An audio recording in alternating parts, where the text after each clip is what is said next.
হলো তোমার সব কাজ? সব কাজ শেষ। এই তো কদিন হলো আমাদের বিয়ে হয়েছে, সংসারের সব কাজই তো তোমার জন্য এখন নতুন।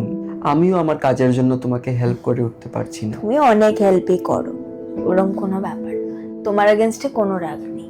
জানো, মাঝে মাঝে ছোটবেলার কথা খুব মনে পড়ে। কোনো কাজ করতে হতো না, সারাদিন খুব আদর করা হতো। কি রান্না হবে বাড়িতে, কে বাসন মাজবে, কে কাপড় কাচবে, কে ঘর মুছবে, কোনো দায়িত্বই ছিল না। অফিসে যাওয়ার চাপ, রোজগার করা, এত রেসপন্সিবিলিটিস লাইফের, এসব চাপ ছিলই না তখন। ছোট্ট ছিলাম, মায়ের কোলে কোলে থাকতাম, এই কঠিন দুনিয়ার কোনো টেনশন ছিল না মাথায়। ভালো হতো না যদি ওই দিনগুলো ফেরত যাওয়া যেত। আমিও কি বোকা বোকা কথা বলছি, ওরম থোড়ি না হয়।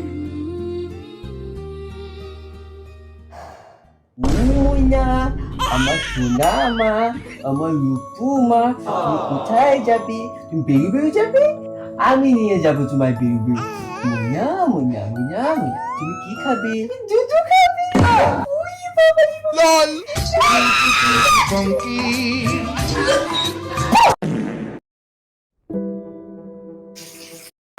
আমা, গরু মাংস তো শেষ। শেষ কেন? সব খেয়ে ফেলাইছো? হ্যাঁ, সব পেটের মধ্যে